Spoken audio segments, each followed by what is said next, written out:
예, 오늘 같이 볼 하나님의 말씀 말라기서 1장 1절에서 5절입니다. 구약성경 1326쪽입니다. 우리 가정에 계신 분들도 다 함께 성경 펴시고 같이 읽으시면 좋겠습니다. 우리 형제들이 먼저 읽고 자매들 읽고 5절은 같이 읽겠습니다. 형제들 먼저 읽겠습니다. 시작. 여호와께서 말라기를 통하여 이스라엘에게 말씀하신 경고라. 여호와께서 이르시되 내가 너희를 사랑하였노라 하나 너희는 이르기를 주께서 어떻게 우리를 사랑하셨나이까 하는도다. 나 여호와가 말하노라. 에서는 야곱이 형이 아니냐. 그러나 내가 야곱을 사랑하였고 에서는 미워하였으며 그의 산들을 황폐하게 하였고 그의 산업을 광야의 이리들에게 넘겼느니라. 에돔은 말하기를 우리가 무너뜨림을 당하였으나 황폐된 곳을 다시 쌓으리라 하거니와 나 만군의 여호와는 이르노라. 그들은 쌓을지라도 나는 헐리라. 사람들이 그들을 일컬어 악한 지역이라 할 것이요 여호와의 영원한 진노를 받은 백성이라 할 것이며. 같이 읽겠습니다. 너희는 눈으로 보고 이르기를 여호와께서는 이스라엘 지역 밖에서도 크시다 하리라. 아멘. 예, 창세기 22장도 먼저 펴놓으시고요. 로마서 9장도 같이 먼저 펴놓으시면 좋을 것 같습니다.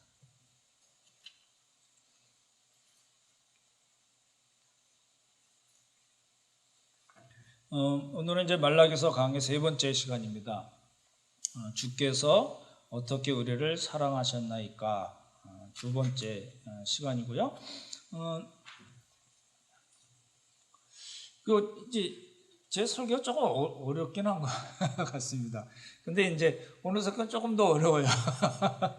그래서 먼저 부탁을 드리겠습니다. 예, 한 번 더 들으시면 좋을 것 같아요. 이제 올려주시는 거를. 왜냐하면 이제 이게 무슨 문제냐면 이스라엘 자손들이 이제 어렵게 살게 됐기 때문에 이제 하나님께 이제 항의를 하고 이야기하는 거예요. 하나님, 내가 너희를 사랑하였다. 그러니까 I have loved you. 내가 과거에도 그렇고 지금도 그렇고 앞으로도 너희를 사랑할 거다. 이렇게 하니까 이제 열을 받은 거예요. 이스라엘 자손 입장에서는. 그래서 이제 꺼낸 이야기가 이제 첫 번째 이야기가 이제 사랑 이야기를 한 거예요. 어떻게 우리를 사랑하셨나이까? 라고 얘기한 거예요. 그리고 이제 6번의 논쟁 중에 4번째 보면은 정의의 하나님이 어디 계십니까? 이렇게 얘기해요. 무슨 이야기냐면 하나님의 가장 대표적인 속성을 두 가지, 사랑과 정의, 사랑과 공의라고 얘기하는데, 이 말라기서에서는 이스라엘 자손들이 그 하나님의 가장 대표적인 속성 두 가지에 대해서 항의하고 불신하고 아니다라고 이야기하는 거예요. 그러니까 이게 아주 굉장히 이 말라기서 자체가 굉장히 논쟁적으로 이제 흘러가는 그런 성경이거든요. 근데 이제 이렇게 언제 하나님은 어떻게 우리 사랑하셨나 이렇게 얘기한 사람들에는 그 사람들은 대제사장, 제사장, 선지자, 귀족, 일반 백성들 모두 다 부패하고 타락했어요. 다시요. 그 사람들은 자기가 하나님 어떻게 우리를 사랑하시고 얘기하는 그 사람들은 영적으로 부패하고 타락했고, 그렇죠? 그래서 현실이 힘들다고 나온 말이 뭐냐면 하나님이 주께서 어떻게 우리를 사랑하셨습니까? 라고 이야기하는 거예요. 지난주에 말씀드렸지, 이건 전부 다 일반 은총 영역에서만 놓고 이야기를 한 거거든요. 그렇잖아요? 그래서 이제 우리가 지난주에도 말씀드렸듯이 일반 은총의 복, 그 다음에 특별 은총의 복은 우리는 다 받고 있는 사람이니까 우리의 형편이 어떠하든지 간에 잘 살펴서 하나님과의 관계를 잘 유지해야 되겠다는 거거든요. 이런 이제 네 가지가 없는 거죠. 네 가지가 없는 겁니다. 동물의 왕국 같은 거 보면은 이 어미가 새끼를 위해서 하는 아주 정말 놀라운 일들을 많이 하잖아요. 우리 자녀들 키워본 분들도 너무 잘 아시잖아요. 근데 그 녀석이 나중에 언제 나 사랑했냐고 이렇게 대드는 거거든요. 그러니까 아주 너무너무 네 가지가 없는 겁니다. 근데 이제 거기에 대해서 하나님은 어떻게 말씀하시는가가 이제 오늘 우리가 살펴봐야 되는 거거든요. 2절 한번 보시기 바랍니다. 2절 같이 한번 읽을까요? 2절 읽겠습니다. 시작. 여호와께서 이르시되 내가 너희를 사랑하였노라 하나 너희는 이르기를 주께서 어떻게 우리를 사랑하셨나이까 하는도다. 나 여호와가 말하노라 에서는 야곱이 형이 아니냐 그러나 내가 야곱을 사랑하였고 에서는 미워하였으며. 야, 여기까지입니다. 이제 요게 어려운 거예요. 야, 그렇게 말씀하시는 거예요. 야, 너 에서가 형이잖아. 에서가 형인데도 불구하고 난 에서 미워했고 야곱 너 사랑했어. 이렇게 말씀하시는 거예요. 근데 이게 무슨 말인지 되게 어려운 말이에요.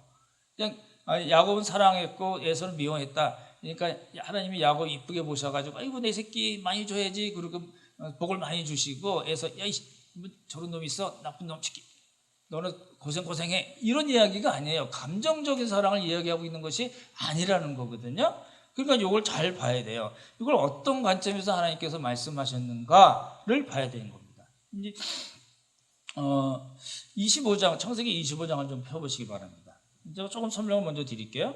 25장에 보시면 이제 말씀드렸던 대로 이삭과 리브가 결혼을 했는데 20년이 지나도록 아기가 없었습니다. 자녀를 못 낳으니까 말씀드렸던 대로 리브가가 아닌 이삭이 하나님께 간청을 한 거예요. 그래서 이제 아기가 생겼는데 그것도 쌍둥이가 생겼어요. 근데 그 쌍둥이 둘이 치고받고 너무 난리를 치니까 이제 리브가가 그렇게 되면 어떻게 이게 무슨 일이지? 그래서 하나님께 여쭤본 거예요. 하나님께 여쭤봤을 때 하나님이 뭐라고 말씀하시냐면 요 25장 3절이 나오는데 요걸 한번 23절 같이 한번 읽어보겠습니다. 같이 읽죠. 시작. 여호와께서 그에게 이르시되 두 국민이 내 태중에 있구나. 두 민족이 내 복중에서부터 나누이리다. 이 족속이 저 족속보다 강하겠고 큰 자가 어린 자를 섬기리라 하니라. 이제 하나님이 이렇게 말씀하신 거예요. 리브가 네 안에 쌍둥이가 있는데 네 태중에 두 국민이 있는 두 민족, 두 족속이 있다는 거예요. 그러니까 그렇게 나오죠. 국민이 있고 걔네들이 나눠서 두 개의 민족을 이룰 것이다. 근데 강한 자가 어린 자를 섬길 거야. 이렇게 말씀하신 거예요. 그러니까 야곱을 사랑하고 에서를 미워하셨다는 말은 감정적인 차원에서 이야기가 아니고 어떤 관점일까요? 어떤 관점이라고요? 국민, 민족, 족속 그리고 큰 자가 어린 자를 섬기리라 이렇게 얘기한 거잖아요. 그러니까 어떤 관점에서 하나님이 말씀하신 건가요? 어떤 한 개인을 하나님이 사랑하고 또 어떤 한 개인은 하나님이 미워하시고 얘는 복 많이 주고 얘는 먹을 거 많이 주고 얘는 쫄쫄 굶도록 만드시고 이런 차원의 이야기가 아니라는 거거든요. 이게 무슨 차원의 이야기인가요? 하나님의 구원 역사의 차원에서 하신 말씀이라는 거예요. 그러니까 야곱을 사랑하고 에서를 미워했다. 야곱을 그렇게 돼 있어요. 제가 오늘도 봤는데요. 야곱을 에서보다 더 사랑했어. 이 이야기가 아니에요. 야곱을 사랑했고 에서는 미워했다는 이야기예요. 그 이야기는 뭐예요? 비교법으로 보면 안 되는 거예요. 에서 쟤보다는 난 야곱 얘가 너무너무 좋아. 이런 편에 관한 이야기가 아니라는 거예요. 이건 뭐에 관계된 거예요?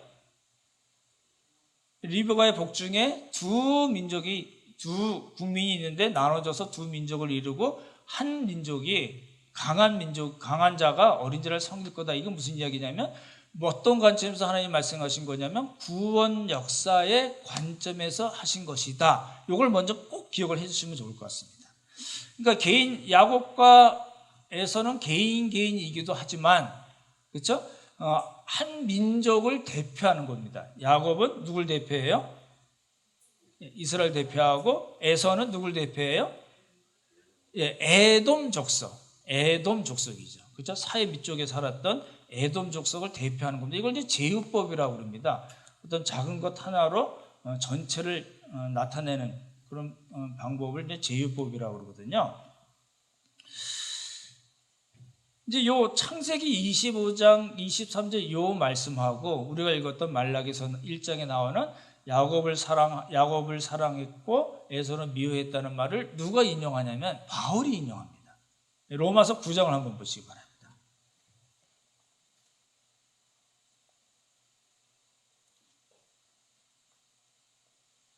로마서 9장 보시면 우리 12절과 13절인데 그러면 같이 한번 읽어보겠습니다. 로마서 9장 12, 13절 같이 읽겠습니다. 시작.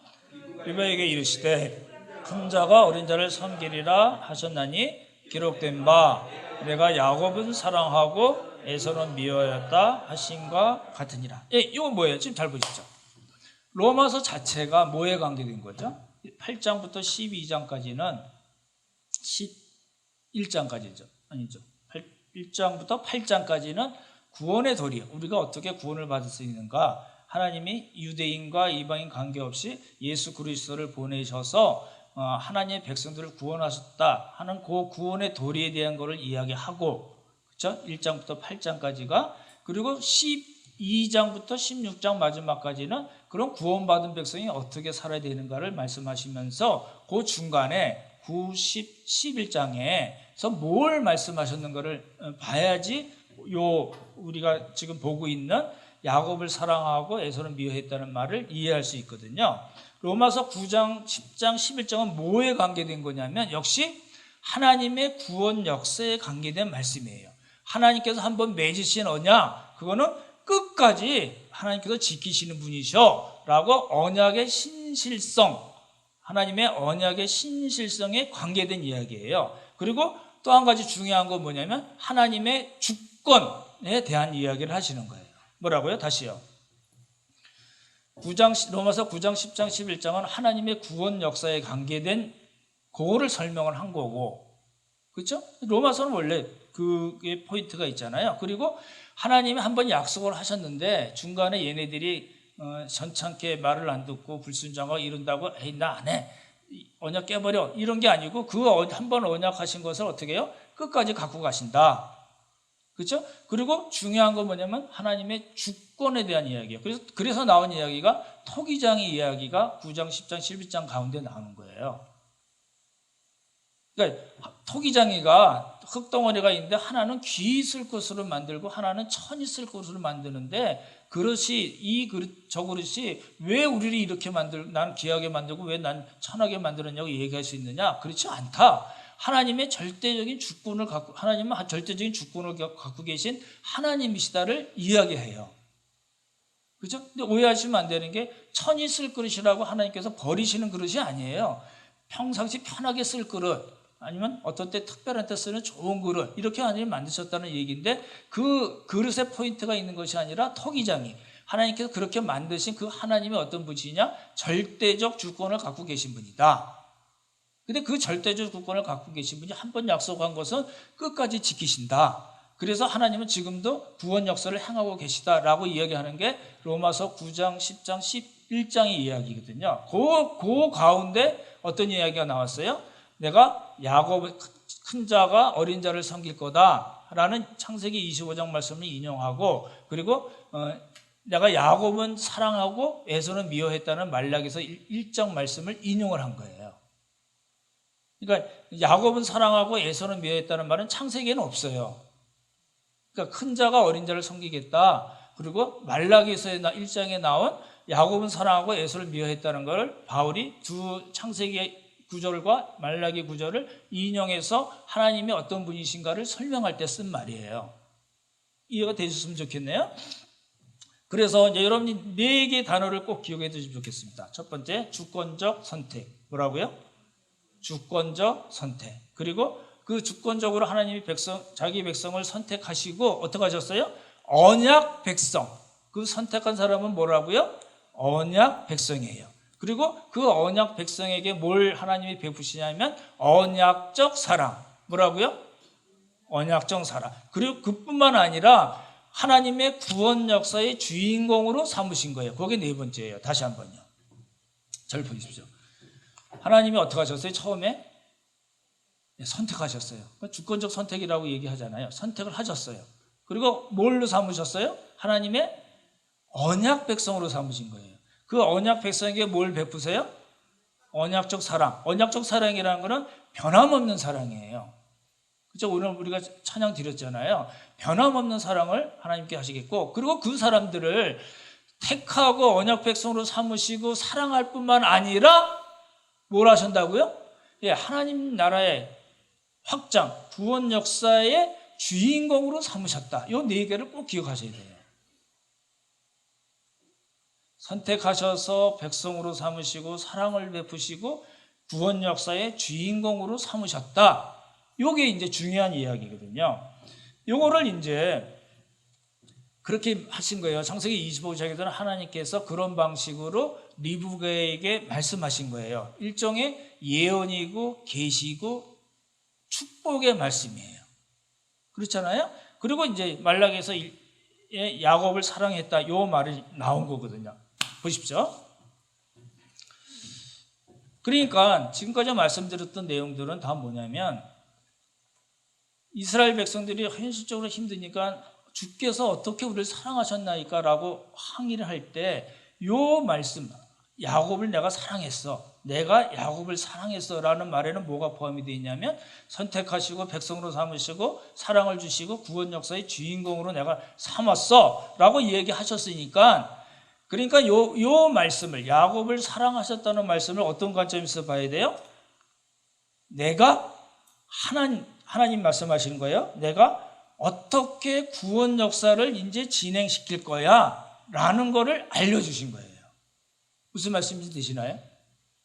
그러니까 창세기에서도 그렇고 말라기에서도 그렇고 내가 이제 구원 역사를 어떻게 진행할 거야 라는 거를 그런 방식으로 말씀을 하신 거예요. 그러니까 우리는 어떻게 봐야 돼요? 이게 어떤 한 개인을 사랑하고 미워하고 어떤 한 민족을 사랑하고 미워하고 이런 감정적인 사랑의 관점이 아니라 하나님의 구원 역사의 관점, 하나님의 언약의 관점에서 봐야지 잘 보여요.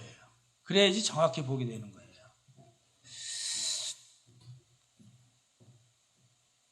그러니까 어떤 분들은 그렇게 해석을 해요. 큰 자가 어린 자를 섬길 거니까, 이제 아까 말씀드린 제휴법이라고 했잖아요. 큰 자, 에돔 족속이잖아요. 에돔 족속이 어린 자, 야곱, 이스라엘이잖아요. 그러니까 에돔 족속이 이스라엘을 섬길 거야 이렇게 해석하시는 분들이 있어요. 그렇지 않습니다. 그런 경우가 있었어요.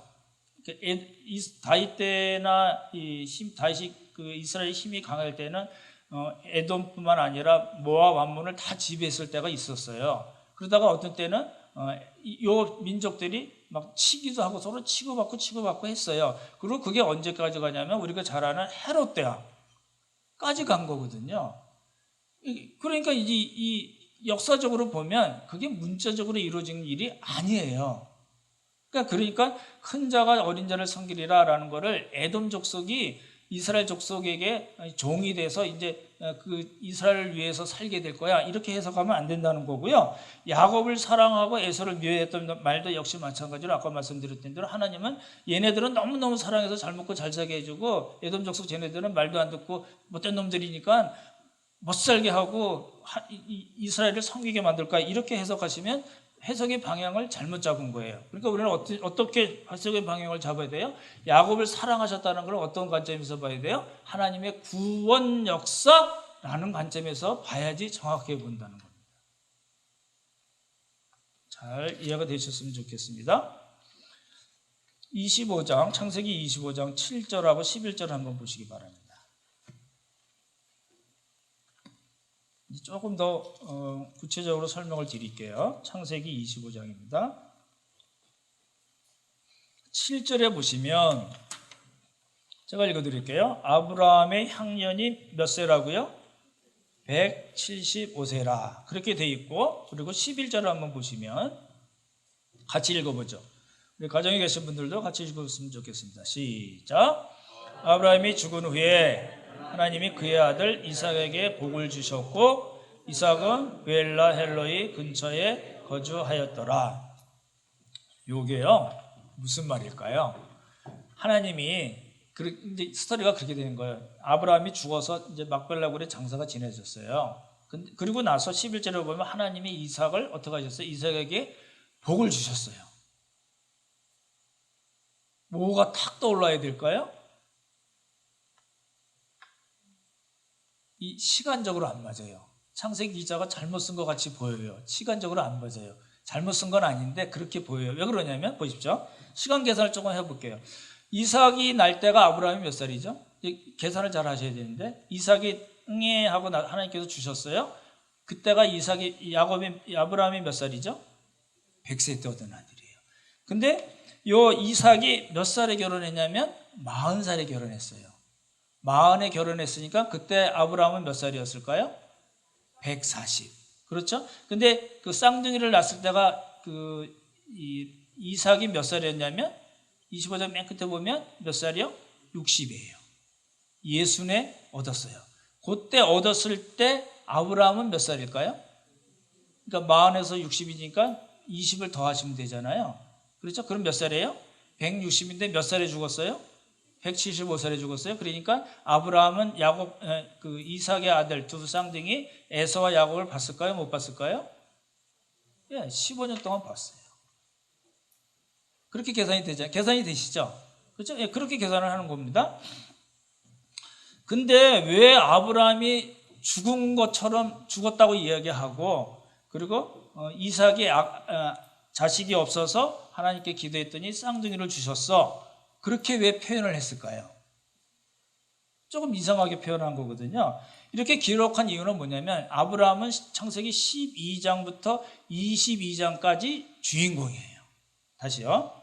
아브라함은 24장이네요. 12장부터 24장까지의 주인공이고 그 주인공이 이제 죽었어요. 이렇게 얘기하고 그 다음에 이상 이야기를 하니까 지금부터는 독자들은 누구에게 초점을 맞춰라는 이야기예요? 이제 흘러간 시대인 아브라함이 아니라 누구요? 예, 이제 새로운 시대의 주인공 누구라고요? 이삭에게 포인트를 맞추십시오. 라는 그런 관점에서 그렇게 표현을 한 거예요. 그런 문학적인 기법이 있거든요. 그러면 이제 우리가 봐야 될 게 뭐냐면 이삭에게 하나님이 복을 주셨어요. 그 이야기를 어떻게 해석해야 될까요? 아브라함이 재산이 많았는데 그 재산이 다 이삭에게 갔어. 그런 얘기일까요? 그렇게 갔겠죠. 그렇지만 그걸 얘기하는 것도 아니고 하나님께서 어떤 물질적인 축복을 더 많이 주셨다. 이런 관점도 아니에요. 이건 다 무슨 관점에서 보는 거예요? 일반 은총 영역에서 보는 관점이거든요. 그게 아니라는 거예요. 지금 하나님은 구원 역사를 지금 아브라함부터 시작해서 아브라함, 이삭, 야곱을 통해서 이스라엘 자손들을 만들고 하나님의 구원 역사를 이루시는 그런 관점에서 우리가 봐야 되잖아요. 그렇죠? 그러니까 아버지로부터 재산을 많이 받았다든지 하나님이 막 물질적이 잘 되고 갈축도 많아지고 농사도 100배 되고 이런 이야기의 차원의 이야기가 아니라는 거예요. 그렇죠? 그러면 어떤 관점에서 봐야 돼요? 예, 구원의 관점에서 봐야 돼요. 특별 은총 영역에서 봐야 된다는 거예요. 하나님께서 구원 역사의 주인공으로 아브라함을 세우셨는데 그 아브라함이 이제 죽었어. 그러니까 누구에게 그 언약, 아브라함에게 약속하신 그 언약의 축복이 누구에게 갔다고요? 이삭에게 갔다는 거예요. 그렇죠? 그걸 놓치시면 이제 조금 이렇게 잘못 해석하시게 되는 거예요. 그럼 우리가 봐야 될 건 뭐냐면 아브라함에게 줬었던 그 축복을 이삭에게 주셨는데 그거는 단순한 일반 은총 영역 이야기가 아니고 구원 역사에 관계된 거다. 그렇다면 하나님께서 아브라함에게 주신 복은 뭘까요? 그걸 봐야 되잖아요. 그걸 보면 그게 왜 중요하냐면 그 아브라함에게 주신 복이 아브라함뿐만 아니라 이삭에게 넘어가고 그리고 그 다음에 누구에게 갔어요? 에서가 아닌 야곱에게 갔어요. 그리고 그 야곱으로부터 12지파가 이스라엘은 12지파로 이스라엘이 생겼고 그것이 쭉 내려와서 지금 우리가 보는 말라기 1장의 이스라엘 자손 하나님이 주께서 어떻게 우리를 사랑하셨냐고 항의하고 불신하는 그 사람까지 간 복이기 때문에 처음 시작한 그 아브라함에게 주신 복이 뭔가를 살펴봐야 돼요. 아브라함에게 주신 복이 뭘까요? 구원 또요. 예, 언약 또요. 예, 큰 민족 예, 또요. 예, 다 맞습니다. 근데 이제 조금 정확하게 성경으로 보려고 해요. 그래서 창세기 22장을 보는 겁니다. 창세기 22장 한번 보십시오. 22장 17절과 18절. 오늘 이 말씀을 꼭 잘 보시면 좋겠네요. 우리 17절과 18절만 읽죠. 이게 무슨 이야기냐면 모리아 산상에서 아브라함이 하나님께 순종해서 부활 신앙을 갖고 이삭을 드린 후에, 그렇죠? 실제 잡지 못했지만 번제로 드리려고 할 때 그 일이 다 끝나고 나서의 일입니다. 하나님이 뭐라고 말씀하냐면 17절, 18절 한번 같이 읽겠습니다. 가정에 계신 분들도 잘 읽으시면 좋겠네요. 시작. 내가 내게 큰 복을 주고 내 씨가 크게 번성하여 하늘의 별과 같고 바다의 모래와 같게 하리니 내 씨가 그 대적의 성문을 차지하리라. 또 내 씨로 말미암아 천하 만민이 복을 받으리니 이는 내가 나의 말을 준행하였음이라 하셨다 하니라. 두 개예요. 뭐라고요? 대적의 성문을 차지할 거다. 그렇죠? 그리고 너의 씨로 말미암아 천하 만민이 뭘 얻어요? 복을 얻으리라 라는 관점이에요. 그거 역시 일반 은총 이야기가 아니거든요. 잘 보십시오. 이 대적이라는 거는 원수를 뜻하는 겁니다. 그건 이제 창세기 3장 15절과 연결하려고 미리 말씀드린 거고, 대적은 원수를 의미하는 거고, 대적이 성문할 때 그 성문이라는 건 뭐냐면, 성문은 고대 성읍에서는 이제 이렇게 성이 있잖아요. 그러면 성벽을 쌓고 문이 있잖아요. 그렇죠? 그리고 주 출입구 문이 있어요. 거기는 뭘 하냐면 사람들이 들락날락하는 거를 출입을 통제를 하는 그런 역할도 하고, 사람들이 어디 모여 그러면 어디에 모일까요? 예, 그 성문 광장에 모이는 거예요. 우리 에스라 느헤미야 때 그 부흥운동도 역시 마찬가지였거든요. 그 성문, 그리고 거기는 재판을 하는 곳이에요. 그러니까 그 성에서는 가장 중요한 포인트예요. 가장 중요한 장소거든요. 그 장소를 가리켜서, 그러니까 대적의 성문을 얻으리라 라는 무슨 말일까요? 아까도 제유법 말씀드렸잖아요. 작은 것 하나로 전체를 나타낸 거죠. 그러니까 대적의 성문을 얻겠다는 걸 차지하겠다는 건 무슨 말씀이냐면 대적의 성읍을 차지할 거다라는 뜻이에요. 그 말 이해가 되시나요?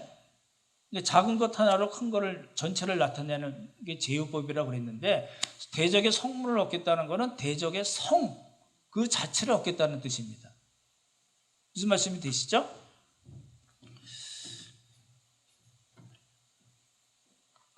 그러면 하나님께서 아브라함에게 이제 그 100세 때 낳은 아들을 이삭을 바친 그 아브라함에게 하나님께서 축복하실 때 첫 번째가 대적의 성문을 차지하리라고 했으니까 이런 거잖아요. 그렇게 뉘앙스가 있죠. 대적을 치는 거예요. 전쟁이 붙어가지고 대적을 쳤어요. 쳐가지고 그 대적을 어떻게 해요? 이기고 뭔가 좀 큰 거. 지금 이 100세 때 드린 낳은 아들을 드린 거니까 뭐 자잘한 게 아닐 거 아니에요. 좀 덩어리가 큰 거를 하나님께서 지금 약속하신 것 같은 뉘앙스가 있잖아요. 그렇죠? 그러면은 하나님께서 말씀하신 대적의 성문, 대적의 성읍이라는 거는 뭘 의미할까요? 이스라엘 역사를 잘 보시면 가장 큰 덩어리가 뭐죠? 가나안 땅을 차지하는 거죠. 가나안 땅을 차지한 거예요. 근데 아까도 말씀드렸지만 이거는 뭐에 관계된 거예요? 하나님의 구원 역사를 어떻게 하나님이 진행하실 건가, 구원 역사에 관계된 이야기거든요. 그러니까 단순히 가나안 땅을 차지하는 걸로는 좀 약해요. 그렇잖아요? 그러니까 또 뭔가 있다는 걸 우리가 봐야 되는 거예요. 다시요.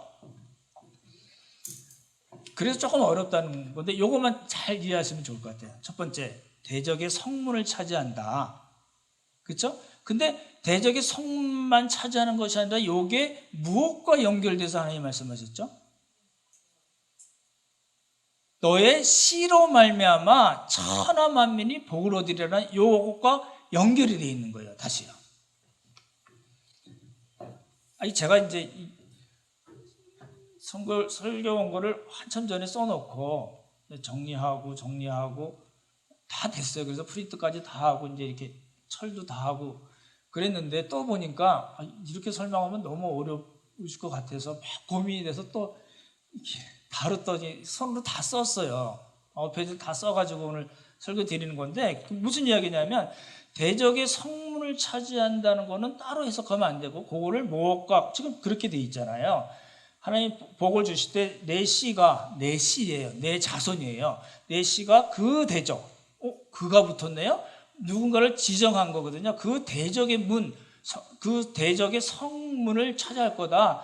그 성읍을 차지할 거다라는 말씀과 함께 뭘 말씀하신 거예요? 내 씨로 말미암아 천하 만민이 유대인뿐만 아니라 이방인 모두가 구원을 얻으리라 라는 말씀으로 연결이 되어 있다는 거예요. 그러니까 그 두 가지를 같이 해석을 해야 돼요. 그래서 오늘 그걸 말씀을 드리려는 거거든요.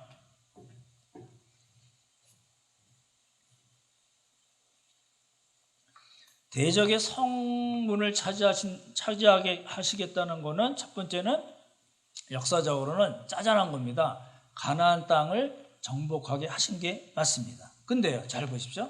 가나안 땅을 차지한 그 이스라엘 족속이 이스라엘이 결국에는 아수르에 망하고 바벨론에 망했어요. 그리고 또 페르시아로 또 연결돼서 종로로 됐어요. 그렇잖아요. 그러다가 이제 헬라 제국이 또 망했어요. 헬라 제국이 또 접수를 한 거죠. 그 잠시 79년 동안 하스모니안 왕조라고 말씀드렸잖아요. 마카비 혁명으로 하스모니안 왕조 때 잠깐 독립했는가 그랬더니 더 센 놈이 왔어요. 누구예요? 네, 로마 제국이에요. 그러니까 그러다가 쭉 어떻게 했어요? 언제 그 독립을 했어요? 1948년으로 제가 봤는데요. 48년 5월 10일에 겨우 독립을 했어요.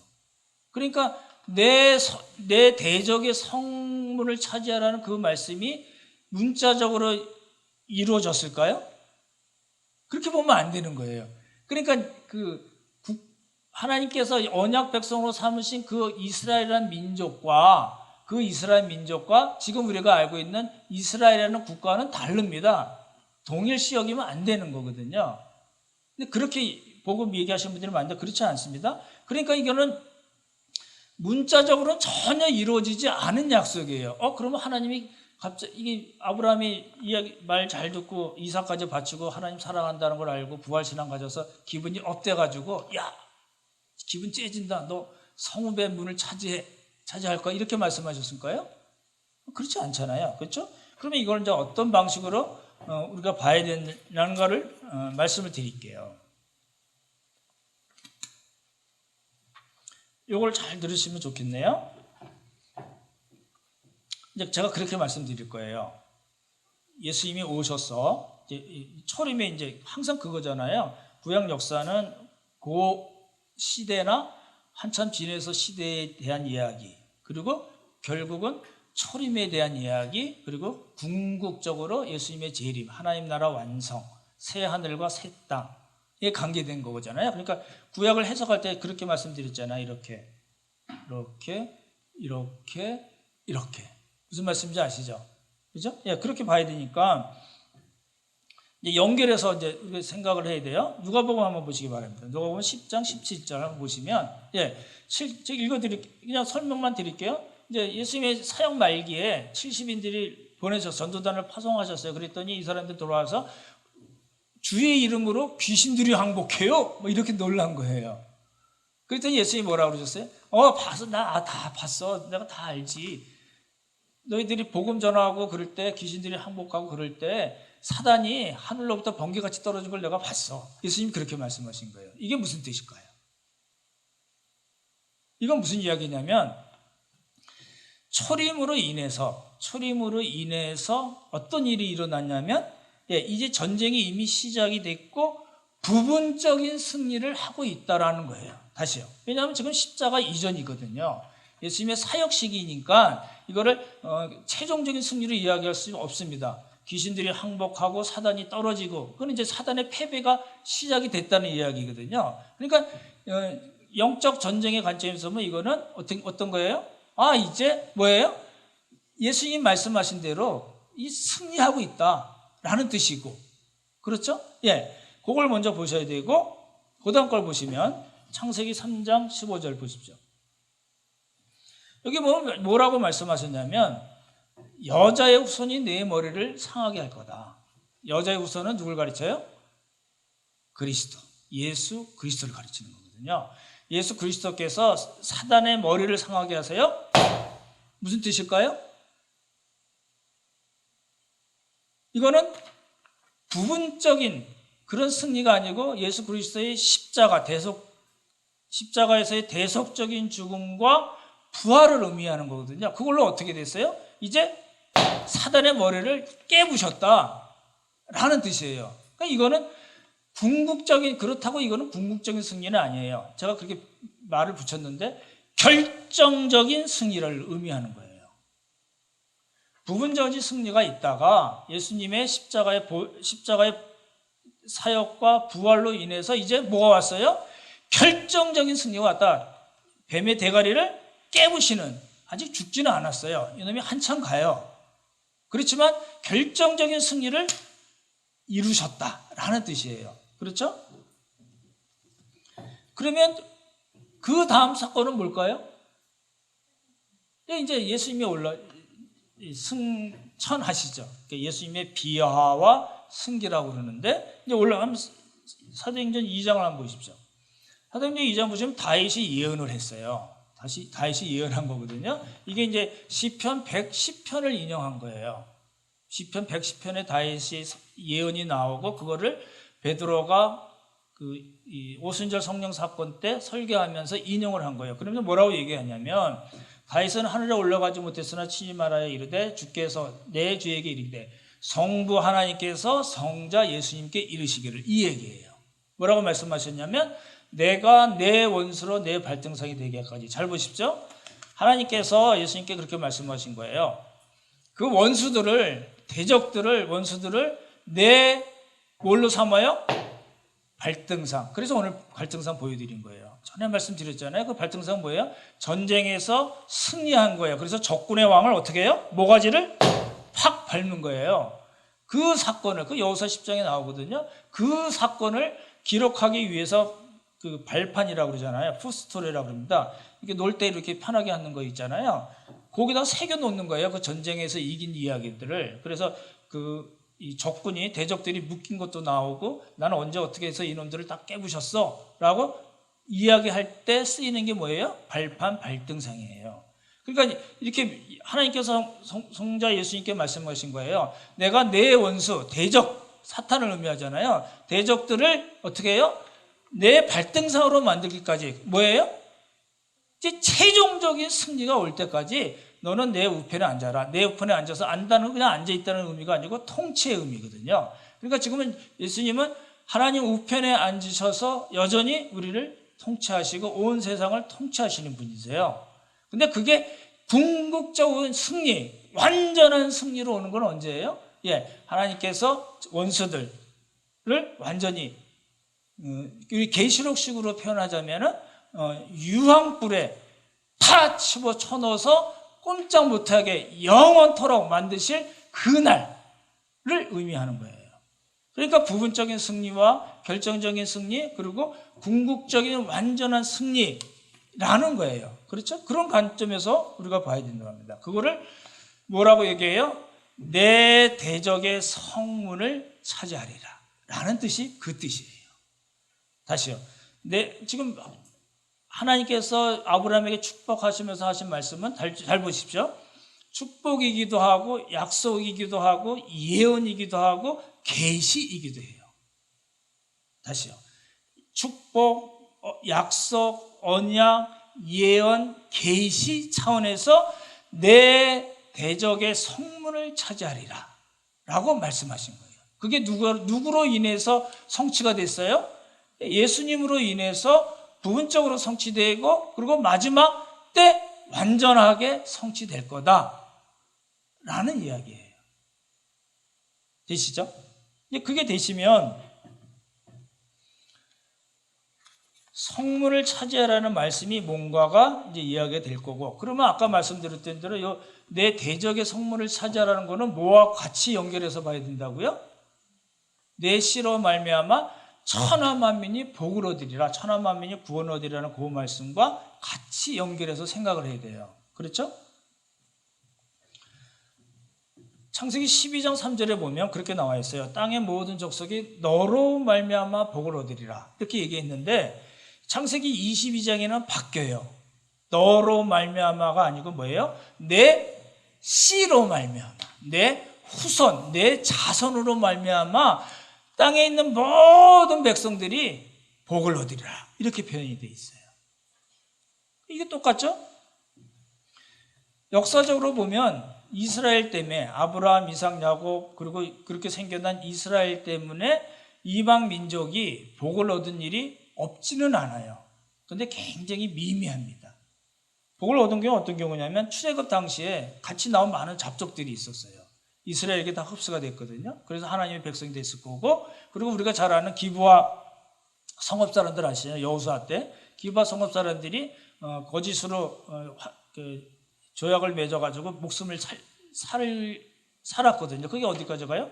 우리 니에미야, 에스라 니에미야 때까지 느디님 사람이라고 얘기하는 성전에서 마귀를 하는 사람들이 그런 정도의 사람들만 있었지 실제 역사적으로는 그런 일이 없었습니다. 그럼 이게 무슨 뜻일까요?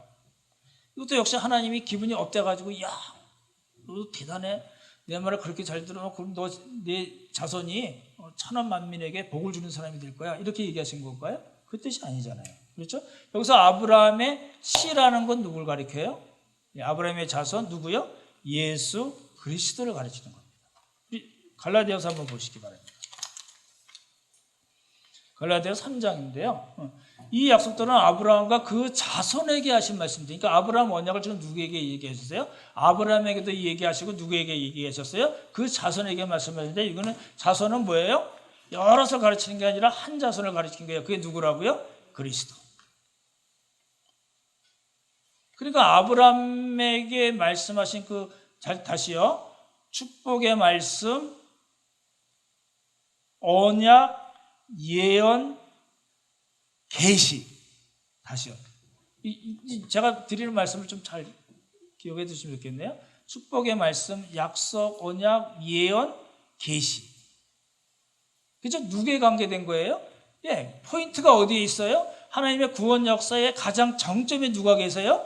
예수 그리스도. 그러니까 우리가 그런 관점에서 모리아 산상에서 그 옛날에 모리아 산상에서 100세 때 얻은 아들을 바친 아브라함에게 하신 하나님의 약속 두 가지는 뭐예요?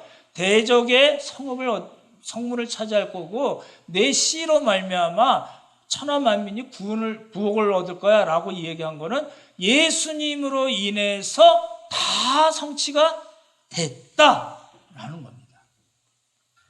그걸 우리 잘 보시면 좋을 것 같아요. 근데 왜 이 말씀을 이렇게 오래 길게 말씀을 드렸을까요? 지금 우리는 뭐 하는 거예요? 말락에서 1장에서 하나님이 난 너희들 너무너무 사랑해 그랬더니 주께서 어떻게 우리를 사랑하셨습니까? 라고 항의하고 불신하는 사람들에게 하나님이 뭐라고 말씀했어요? 나 야곱을 사랑했어. 야곱을 사랑해. 라고 얘기하신 그 말씀의 배경이 뭐예요? 아브라함 언약이에요. 근데 아브라함의 언약은 뭐예요? 두 가지예요. 대적의 성문을 차지하고 내 씨로 말미암아 천하 만민이 복을 얻을 거야. 라는 거 그 딱 두 가지예요. 그게 누구를 가르쳐서 하신 말씀이에요? 예수님을 가르쳐 하신 말씀이고 실제 역사상에서 영적으로 그 일이 벌어졌다는 거예요. 그러면 다 끝난 건가요? 아니요, 있어요. 뭐가 남아 있어요? 결정적인 승리는 있지만 완전한 궁극적인 승리는 아직 오지 않았어요. 그게 뭐예요? 예수님의 재림으로 인해서 새 하늘과 새 땅, 새 예루살렘이 신부가 신랑을 위해서 단장과 같이 올 거다 라고 우리가 소망하는 하나님 나라라는 겁니다.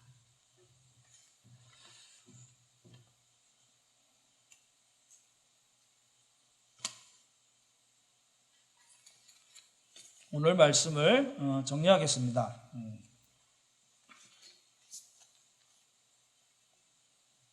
오늘 말씀이 우리에게 주시는 그 메시지가 뭘까요? 잘 생각해 보십시오. 시간이 조금 많이 갔죠? 5분만 더 쓰겠습니다. 이제 우리는 그런 사람이에요. 아브라함, 이삭, 야곱 그리고 12지파 생긴 이스라엘 사람들은 지금 하나님께서 아브라함에게 약속하신 그 대적의 성문이라든지 내시로 말미암아 천한 만민이 복을 얻으리라는 요거는 이 사람들은 성취된 걸 못 본 사람들이에요. 그러니까 우리는 어때요? 예수님이 철임이 이제 왔잖아요. 예수님이 오셨잖아요, 벌써. 그러니까 우리 입장에서는 약속하신 것도 알고 그 약속이 결정적으로 이루어진 것도 알고 있는 사람이에요. 그렇잖아요. 그렇죠? 그러면 우리에게 남은 건 뭐예요? 이제 이 약속이 결국은 궁극적으로 확실하게 완전하게 이루어질 거라는 걸 우리는 알고 있는 사람이에요. 그러니까 우리에게 중요한 게 뭐예요? 우리의 현실이 어떠하든지 간에 관계없이 믿고 소망하는 거예요. 지금 우리는 그런 가운데 살고 있는 사람들이에요. 이미 이루어진 일에 대해서는 너무나 잘 알고 있고 믿고 있어요. 그렇지만 아직 이루어지지 않은 일에 대해서는 우리 역시 믿고 소망을 하고 있는 사람이라는 거예요. 그러니까 우리의 삶이 어떠하든지 간에 별 문제 될 게 없는 거예요. 그렇잖아요. 이제 이번 저희가 이제 일주일 동안 이제 10시에 또 뭐 시간이 잘 안 맞는 분들은 그 전이나 후에 같이 기도를 하셨을 텐데, 기도하면서 저도 사실 많은 은혜를 받았습니다. 그런 생각도 들었어요. 내가 이제 목회를 제대로 잘 못했네, 이런 생각도 들고 여러분께 죄송하다는 그런 생각도 들었습니다. 이제 그러면서 이제 기도 제목을 모으고 올리면서 제가 알지 못했던 우리 여러 형제자매들의 형편들을 많이 알게 됐어요. 그리고 이제 앞으로도 계속 기도를 해야 되겠다. 그러니까 이제 일주일치만 저희가 올리고 요번 주부터는 또 이제 다시 첫 번째부터 해가지고 이렇게 그런 방식으로 할 텐데, 그런 생각이 들어서 이게 프린트해서 내 방에도 붙여놓고 볼 때마다 우리 형제자매들 위해서 기도해야 되겠다, 이런 생각도 들고, 이 기도를 통해서 하나님이 우리에게 참으로 많은 은혜를 주시고 기쁨도 주시고 믿음을 더하셨구나 라는 생각이 들었어요. 저뿐만 아닐 겁니다. 여러분 모두에게 하나님이 그런 은혜를 주셨죠? 저는 그렇게 생각합니다. 이제 그러면서도 오늘 말씀드린 것 같이 우리의 현실은 사실 지금 그래요. 근데 앞으로도 만만치 않을걸요? 그렇지 않겠습니까? 고정님이 표현하신 대로 앞으로는 따뜻한 바람만 불까요? 그랬으면 참 좋겠고 그걸 위해서 저희가 기도도 하고 노력도 해야 되겠지만 현실은 그렇지 않을 겁니다. 그리고 더 중요한 게 있어요. 뭘까요? 사단이 계속해서 우리를 속이고 공격해요. 대적이 있다니까요. 원수가 있다니까요. 그 대가리가 깨졌어도, 표현이 그렇지만 대가리가 깨졌어도 어떻게 해요? 꿈틀꿈틀거리면서 우는 사자와 같이 삼킬 자를 찾고 있어요. 언제요? 지금요. 언제까지요? 예수님 오실 때까지. 그러니까 우리가 기본적으로 가져야 될 생각은 뭘까요? 그래서 우리가 말씀과 기도로 거룩해진다는 말씀이 있거든요. 말씀과 성령님으로 잘 무장하고 깨어서 기도해야 돼요. 그걸 뭐예요? 믿음, 그리고 소망이라는 거예요. 우리 형편이 지금 그렇긴 하지만 하나님께서 약속하신 거 지켜주실 거야 라는 믿음이 있고, 지금 이루어지지 않았으니까 우리가 소망하는 거잖아요. 우리의 믿음의 선배들이 다 그랬습니다. 우리만 특별한 고생을 한 거 아니에요. 우리의 현실만 그렇게 나쁜 거 아니에요. 우리 전에 있던 믿음의 선배들은 훨씬 더 안 좋았어요. 그렇지만 하나님의 약속 그거 하나 믿고 소망하고 살았어요. 지금 우리는 그런 사람들입니다. 그렇기 때문에 우리 역시 하나님을 믿고 현실적인 어려움이 어떻든지 간에 그 어려움을 믿음으로 잘 이겨나가고 하나님께서 약속하신 그 하나님 나라를 소망하고 우리를 그리스도 안에서 풍성한 사람으로 풍성한 삶을 만드시겠다는 그 하나님의 약속을 믿고 우리가 감사하고 결국은 하나님을 높이고 찬송하고 기쁨으로 우리에게 주어진 일들을 잘 감당하는 우리가 됐으면 참 좋겠습니다. 이런 복이 우리 모두에게 있기를 예수님의 이름으로 축원합니다. 하나님 감사합니다. 아브라함에게 약속하셨던 그 엄청난 언약의 축복을 이스라엘을 거쳐서 또 하나님께서 우리에게 은혜를 베푸시고 믿음을 주셔서 또 믿게 하셔서 그 축복의 대열에 저희가 낄 수 있게 하심을 진실로 감사함을 드립니다. 이스라엘 자손들과 같이 현실의 어려움 때문에 하나님을 원망하거나 불신하는 대로 빠지지 않게 하시고 우리의 형편이 어떠하든지 우리가 믿음으로 또 소망으로 잘 이겨내는 우리 모두가 돼서 정말 하나님이 우리를 사랑하셨고 정말 살아서 역사하시는 분이고 우리뿐이 없는 하나님이시라고 우리가 간증하는 그런 놀라운 날들을 속히 허락하여 주시옵소서. 아버지 은혜 감사드리오며 귀하신 예수님 이름 받들어 기도드렸사옵나이다. 아멘.